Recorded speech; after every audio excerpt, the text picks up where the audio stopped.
होली साल का दूसरा त्योहार आ चुका है। मकर संक्रांति पर भारी मात्रा में चिड़िया को अपनी पतंगबाजी से परेशान करने के बाद और मारने के बाद फाइनली होली आ चुका है। होली क्या है, क्यों है, ये हम सबको पता है, लेकिन होली क्यों नहीं मनानी चाहिए आज मैं आपको बताता हूँ। चलो, होली मनाने की वजह से बहुत सारे पेड़ काटे जाते हैं, जिसकी वजह से एनवायरमेंट पर बहुत बुरा असर पड़ता है। इसके साथ साथ अगले दिन होली खेलने की वजह से बहुत सारा पानी बर्बाद होता है, जिसकी वजह से वाटर वेस्ट होता है, जो कि एक पीने लायक पानी होता है। और इसके साथ साथ ही होली के रंग छुड़ाने के लिए कम से कम एक एवरेज आदमी 100 लीटर तक पानी बर्बाद कर देता है। और अगर उसने गुलाल वाली होली खेली हो तो कम से कम 40 लीटर पानी बर्बाद करता है। और अगर केमिकल वाली होली खेली हो तो 100 लीटर से ज्यादा पानी तो कलर हटाने के लिए बर्बाद कर देता है। इसलिए मेरा सजेशन यही होगा कि आप होली ना खेलें, घर पे रहें और एनवायरनमेंट को बचाएं। किसका फोन आ गया?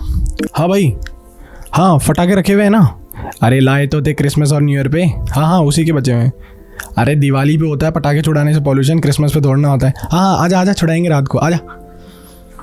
अरे अरे बंद करो बंद करो बंद करो। अरे अरे अरे अरे भाई, अरे भाई, अरे भाई, आना इनको समझाना। अरे आ रहे हैं। हाँ भाई, कौन है?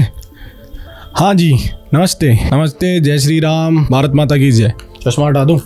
वो क्या है ना, विदाउट सन ग्लासेस लगाया नहीं करते। नमस्कार, मैं हूँ चिंटू त्यागी और मैं आ चुका हूँ आप लोगों को कुछ समझाने। क्या होता है ना, ऐसे लोगों को समझाने के लिए मुझे आना ही पड़ता है, क्योंकि ये लोग जो होते हैं वो सिक्के के सिर्फ एक ही पहलू समझाते हैं और सिक्के के अंदर 2 पहलू होते हैं, इसलिए हमको आना पड़ता है समझाने के लिए। वो क्या है ना, देश में सेक्युलर लोग उतने ही जितने पाकिस्तान के अंदर हिंदू। होली एक त्योहार नहीं है, या सिर्फ ये हिंदुओं के लिए एक इंपॉर्टेंट फेस्टिवल नहीं है। आप किसी भी रिलीजन से हो, किसी भी कास्ट से हो, हिंदू हो, मुस्लिम हो, सिख हो, ईसाई हो, कोई भी रिलीजन से हो, होली हम सबके लिए इंपॉर्टेंट है। क्यों? चलो समझाता हूँ। क्योंकि होली एक साइन है बुराई के ऊपर सच्चाई की जीत का। भगवान विष्णु ने अपना नरसिंह अवतार लिया था अपने भक्त प्रहलाद को बचाने के लिए हिरण्यकश्यप से, और उनको मारा था। होली का त्योहार एक साइन है अच्छाई की बुराई पर जीत का, इसलिए हम सबको सेलिब्रेट करना चाहिए। और ऐसा कोई भी धर्म नहीं है जो ये सिखाता है कि बुराई अच्छी होती है और अच्छाई खराब। इसलिए ये त्योहार और इस जीत को तो हम सबको सेलिब्रेट करना चाहिए साथ मिलकर, क्योंकि कोई भी धर्म ये नहीं सिखाता है कि बुराई को सेलिब्रेट करो। सब यही कहते हैं कि अच्छा काम करो और अच्छाई को सेलिब्रेट करो, क्योंकि सबसे बड़ा धर्म ही है इंसानियत का धर्म। और मैं सही बताऊं तो होली का सिग्निफिकेंस सिर्फ धार्मिक कहानियों तक नहीं है, होली का सिग्निफिकेंस हमारी लाइफ में भी। और कैसे होली आपकी लाइफ के अंदर एक इंपॉर्टेंट रोल प्ले करती है, चलो मैं तुमको समझाता हूँ। होली अगर फेयरवेल है सर्दियों के लिए, तो फ्रेशर है गर्मियों के लिए। गर्मियां भले ही हमको नहीं पसंद हो, लेकिन हम सब जानते हैं सूरज जी है जो एक इंपॉर्टेंट रोल प्ले करता है हमारी लाइफ के अंदर, और वो एक ऑप्टिमम सोर्स ऑफ एनर्जी है जिसकी वजह से धरती पर पेड़ और पौधे और जीवन निर्भर करता है। अब सेक्युलर लोग तो होली का दहन को इतना क्रिटिसाइज करते हैं जैसे कि होली का दहन ही रिस्पॉन्सिबल है अंटार्कटिका और हिमालय की बर्फ पिघलने के पीछे। साल का ये टाइम जब हम ट्रांजिशन फेज में होते हैं, जब सर्दी से गर्मी आ रही होती है, तो बहुत सारे वायरसेस होते हैं एनवायरमेंट के अंदर जो हमको बीमार करते हैं, और उसकी वजह से हमको छींक आती, कफ होता है, कोल्ड होता है। होली का दहन तो हीट प्रोड्यूस करता है और जो स्मोक प्रोड्यूस करता है, जिसकी वजह से एनवायरमेंट में होने वाले सारे वायरस हो जाता है। उसके साथ साथ भी जो भी मच्छर होते हैं जो अपने कान के पास वायलिन बजाते रहते हैं, उनके लिए तो ये मौत का फरमान है। और होली के दहन के अंदर बहन है वो उन सारे पेड़ों की लकड़ियां जो कि एनवायरनमेंट के लिए बहुत ज्यादा इंपॉर्टेंट है, जैसे कि नीम, मैंगो, पीपल, बैनियन और बनाना। ये सारे पेड़ जो कि एनवायरनमेंट के लिए इंपॉर्टेंट है, उन सारे पेड़ों की लकड़ियों का इस्तेमाल करना होली के दहन के अंदर बैन है। ट्रेडिशनली 2 ही पेड़ों की लकड़ियों का इस्तेमाल होता है, जिसका नाम होता है कैस्टर का उसकी लकड़ी, और दूसरा होता है गूलर की लकड़ी। गूलर और कैस्टर दोनों की लकड़ी सर्दी की वजह से बहुत ज्यादा सूख जाती है और जिसकी वजह से जंगल में आग लग सकती है। तो ट्रेडिशनली 2 ही लकड़ियों का इस्तेमाल होता है, क्योंकि इनकी वाटर क्वांटिटी खत्म सी हो जाती है सर्दियों के टाइम पे, और इन्हीं का इस्तेमाल होता है होली का दहन के अंदर। क्योंकि अगर ये जंगल में रही तो ये गर्मी आने की वजह से वैसे भी आग लगा देगी, और अगर इनका इस्तेमाल होगा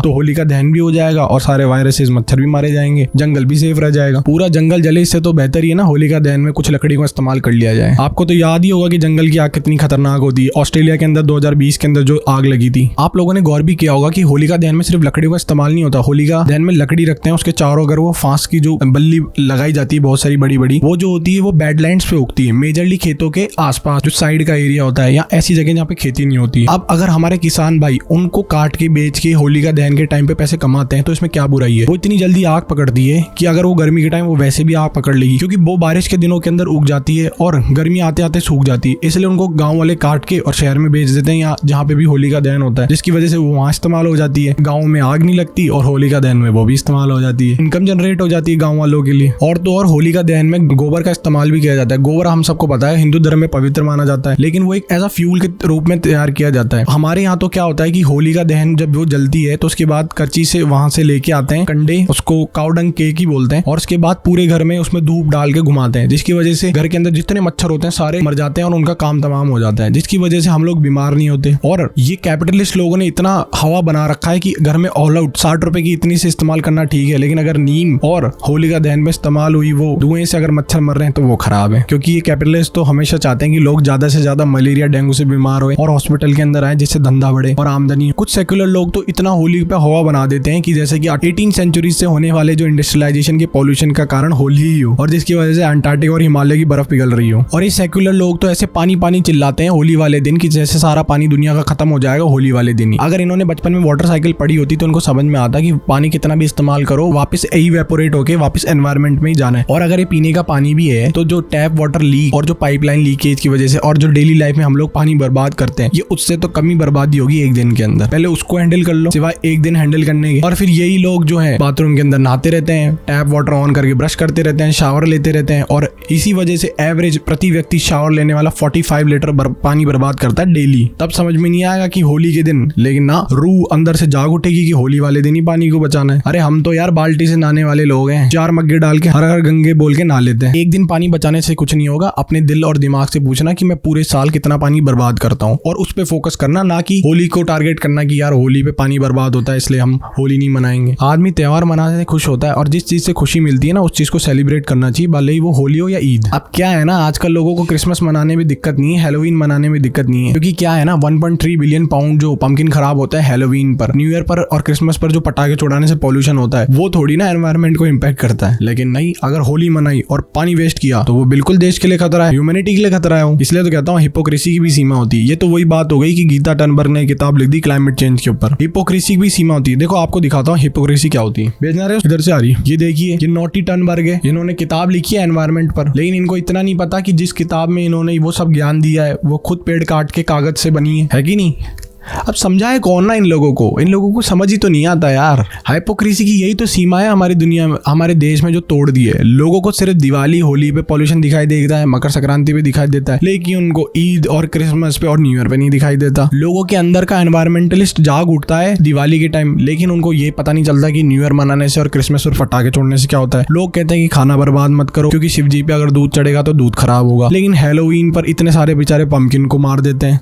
अरे उन पंपकिन का तो ख्याल कर लो कम से कम। जो भी हिंदू है उनके त्योहारों को टारगेट करने से पहले ये तो देख लो कि कभी उन्होंने बोला कि ईद नहीं मनानी चाहिए, क्रिसमस नहीं मनाना चाहिए। वो तो लोग खुद क्रिसमस और ईद मनाते हैं। मैं तो खुद सलमान भाई के साथ ईद की फीनी खाता हूँ और मजे करने जाता हूँ। क्या है ना, पेटा जैसी ऑर्गेनाइजेशन को भी कैंपेन चलाना याद नहीं आता बकरा ईद पे सेव एनिमल के नाम पे, तब उनका कुछ नहीं होता। लेकिन अगर किसी ने किसी कुत्ते को कुछ कर दिया जिसने उसके बच्चे को काटा तो पेटा उठ के आ जाता है सामने कि नहीं नहीं कैसे कर दिया भाई। ये क्या है, सेक्युलर लोग बेचारे हैलोवीन पर पंपकिन जो कटता है उसके इमोशंस की तो कदर ही नहीं करते। ला टमाटिनो फेस्टिवल में इतने सारे टमाटर खराब होते हैं, टमाटर के इमोशंस को कोई समझता नहीं है, सारा डिस्क्रिमिनेशन किया जा रहा है। अरे यार इतना भी ध्यान मत दो होली दिवाली और मकर संक्रांति पे, इतना भी डिस्क्रिमिनेशन मत करो और त्योहारों के साथ। ईद पे भी ध्यान दो, क्रिसमस पे भी ध्यान दो, न्यू ईयर पे भी ध्यान दो, हैलोवीन पर भी ध्यान दो, सभी त्योहारों पे बराबर ध्यान दो ना। फिर अगर दुनिया ही बचानी है तो तुम लोगों को। अब ये पूरी दुनिया हमको ज्ञान दे रही है, लेकिन अपनी जो बकेट लिस्ट में लिख रखा है कि स्पेन जाकर टमाटिनो फेस्टिवल खेलना है, वहाँ टमाटर मारने एक दूसरे को। और सबसे बढ़िया बात क्या है कि हम जो लोग हैं जो होली मनाने वाले हैं या हिंदू लोग हैं जिनका फेस्टिवल है, वो लोग बड़े परेशान रहते हैं। लेकिन जो भी क्रिसमस मनाता है, ईद मनाता है, वो लोग बिंदास रहते हैं। वो बोलते हैं तुम कुछ भी बोलो हम तो मनाएंगे, हमारा त्योहार है। लेकिन सारी दिक्कत हमारे साथ ही आती है इन लोगों को। अरे भगवान से तो डरो, टमाटरों का तो ख्याल कर लो कम से कम। यार हमको ध्यान देना है ओवरऑल सस्टेनेबिलिटी पे। हम लोगों को कोई भी ना तो ईद, ना होली, ना दिवाली, ना मकर संक्रांति, ना क्रिसमस, किसी को भी टारगेट नहीं करना है। सारे त्योहार आते हैं, सब मनाओ, सब में मजा आता है, सब सेलिब्रेट करो। हम लोगों को ध्यान देना है सस्टेनेबिलिटी पे, कैसे हम ओवरऑल पूरे साल तक पानी बचा सकते हैं, कैसे हम पॉल्यूशन को कम कर सकते हैं, क्योंकि एक दिन में तो होता नहीं है। इसलिए मैं कहता हूँ होली भी मनाओ, रमजान भी मनाओ, कहीं सर्दियां सूखी ना रह जाए, इसलिए न्यू ईयर और क्रिसमस भी मनाओ। क्योंकि यार फेस्टिवल कोई भी हो, पूरा देश उससे खुश होता है, सारे लोग खुश होते हैं, भले वो किसी भी धर्म से हो, किसी भी जाति से हो, किसी भी रिलीजन से हो, सब लोग सेलिब्रेट करते हैं। ईद में भी मजा आता है, दिवाली में भी मजा आता है, होली में भी मजा आता है, तो क्रिसमस में भी मजा आता है। हम तो खुद सेंटा के लिए मोजे टांग देते हैं कि कुछ रख के जाएंगे उसमें। इनफैक्ट फेस्टिवल जो होते हैं वो तो हमको खुद खुशियां देते हैं और हमारे देश की जीडीपी में भी एक बड़ा योगदान देते हैं। आपको जानकर ताज्जुब होगा कि होली का खुद का 2020 का मार्केट है 20,000 करोड़ का, और अगर मैं दिवाली का बताने लगा तो सर चकरा जाएगा तुम्हारा भी और मेरा भी। और यार इतना कॉमन सेंस तो सब होगा, ये 20,000 करोड़ सिर्फ हिंदू लोगों को फायदा नहीं करने वाले। हमारे जो भी होली के कलर बनाने वाले लोग हैं और खास तौर पर मंजा बनाने वाले लोग हैं वो यूपी बेल्ट हैं, और ज्यादातर मुस्लिम कम्युनिटी के लोग ही ये काम करते हैं क्योंकि वो इसमें परफेक्ट होते हैं। मैं तो खुद रफीक भाई से मांझा खरीदता हूँ, और अगर मैं पतंग उड़ाना बंद कर दूंगा तो रफीक भाई के भी तो इम्पैक्ट पड़ेगा। और मेरे पापा की किराने की दुकान है, अगर रफीक भाई ईद मनाना छोड़ दें तो मेरे यहाँ से सेवैयां कौन लेके जाएगा। और सारे त्योहार जो होते हैं वो बिजनेस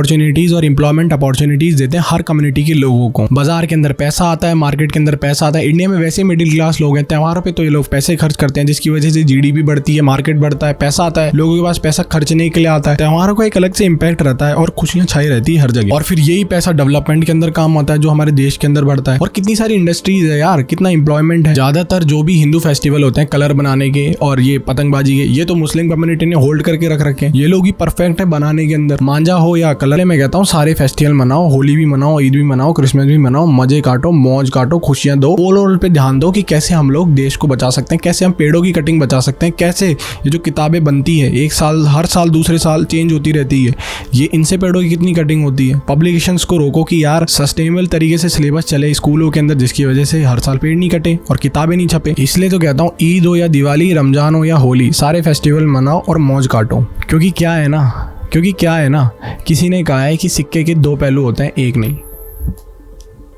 बाय।